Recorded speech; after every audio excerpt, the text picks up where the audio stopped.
That's not a problem. Okay. We did it all last year. So we'll start with Connor since he's in the room. Go ahead, Connor. 2 games in, your overall thoughts and what you like and what you want to see? Yeah. Well, you know, it was 2 different games, and that was good. I thought that really helped us in our growth as a team. As William and Mary and Western Carolina played 2 different styles of offense. And then, you know, Western Carolina threw some zone at us too, which we, you know, haven't seen a lot of. So I was very pleased with that. Obviously, I'm pleased that we're 2-0. You know, nobody, you know, wants to lose those games. And so that's a positive too. I was proud of my team to be able to have a quick turnaround, especially most teams don't play. Some teams do, but a lot of teams don't play that quick back to back to start the season.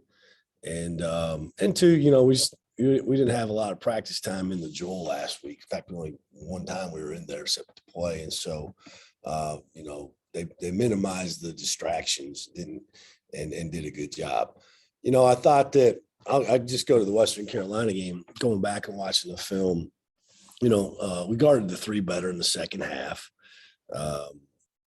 You know, in the first half, they got probably a few too many open looks, even though, to be honest, they made a couple 3 that were pretty tough and that we were contested when I went back and watched.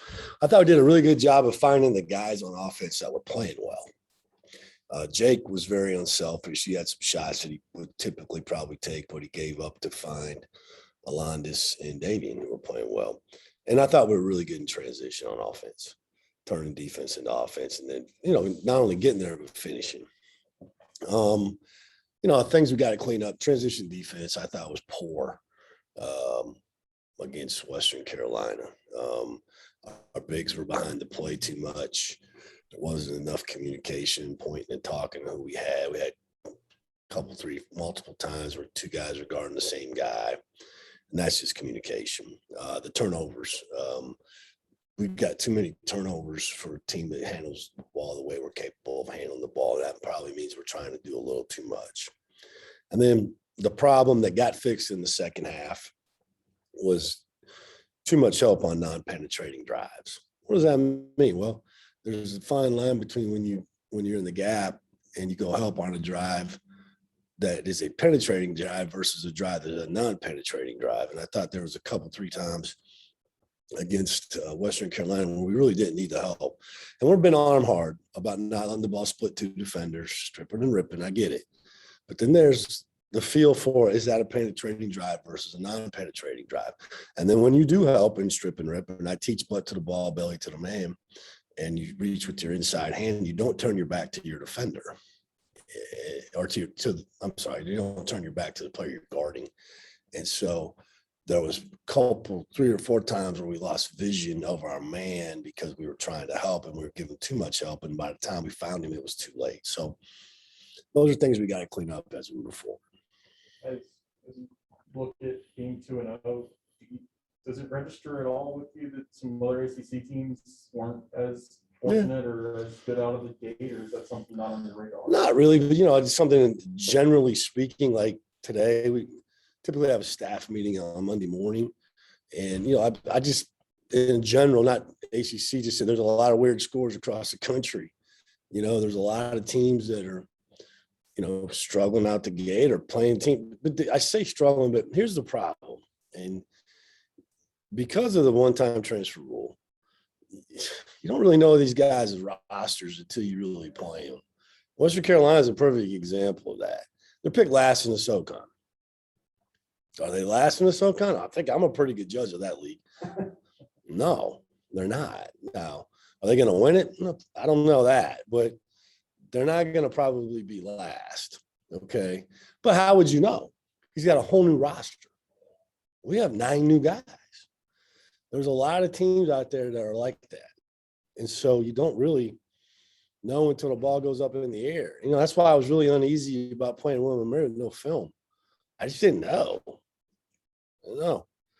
You know, so I think there's, if you look across the country, there's probably a lot of that going on. And, you know, I'm a little different than most. When I was on the other side of it, everybody was trying to talk to me about the one-time transfer really hurting mid-major basketball and it'd be the end. And I looked at it as the opposite because I looked at like, yeah, you might take one, maybe two of our guys at the most, but I might take 3 or 4 of your bottom guys. And your bottom guys on 8, 9, 10, 11 are pretty good for where I'm at.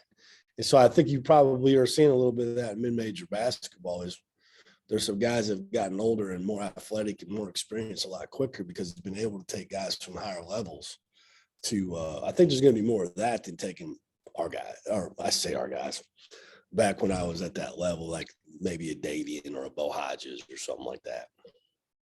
Speaking of transfers, I know you probably don't expect Alondas to average 27 a game, but has he been about what you expected or better than you expected? I mean, I knew Alonso could score the basketball, and I knew he wanted to go somewhere where he could have the ball in his hands a little bit more and where he could have some freedom. And everybody says that when they transfer. Come on, man. You know, like I said on Friday night, Lon Kruger is one of the best coaches in the game, or was, and Jim Molinari is one of my very best friends in the business. He was his assistant, who's now at Boston College. I mean, I knew what we were getting.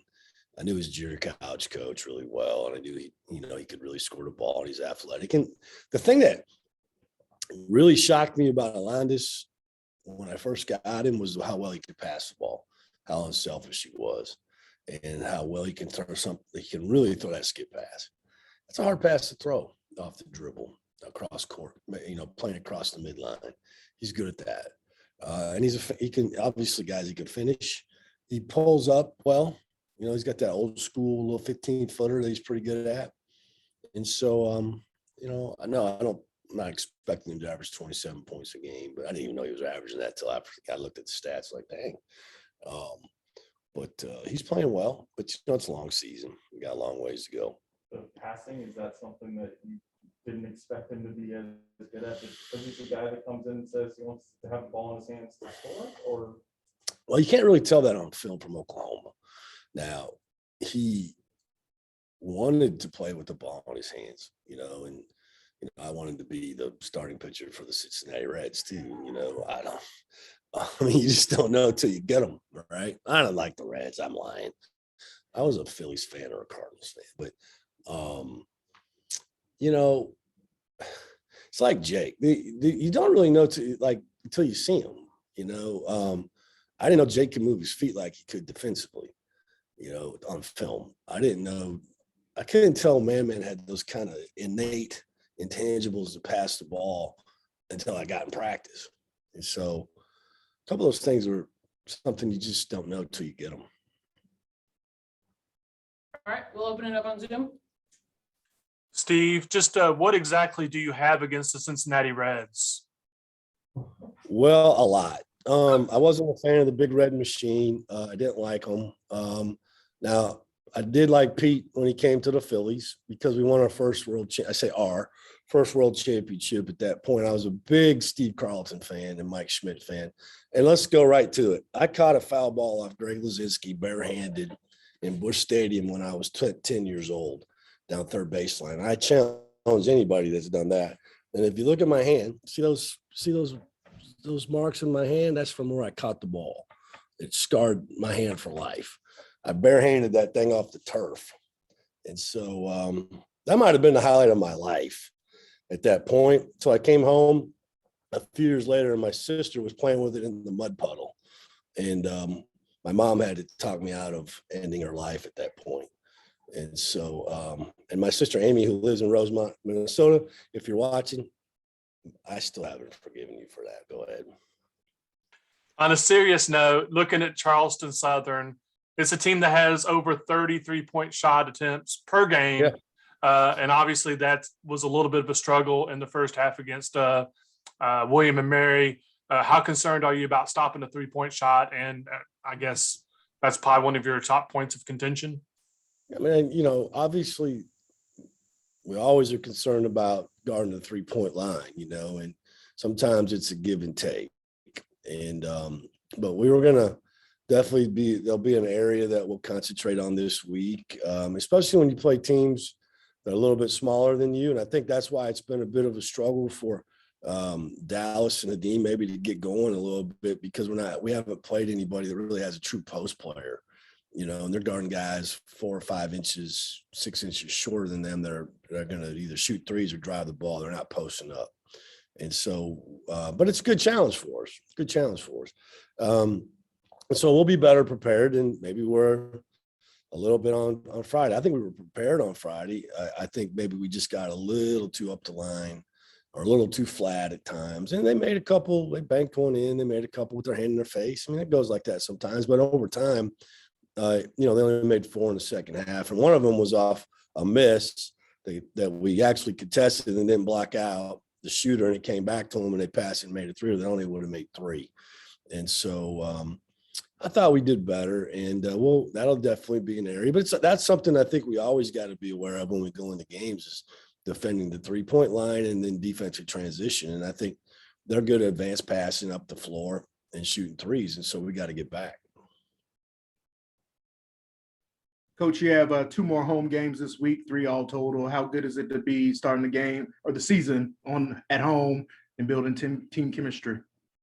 Well, it's the best. I'd prefer to play 31 games at home if we could, but it's not allowed. I like playing at home, especially for this being our, new team, and got really didn't get to play in front of our fans last year. So we get some momentum going, and students get to see these guys play before, it won't be long. We'll be on break.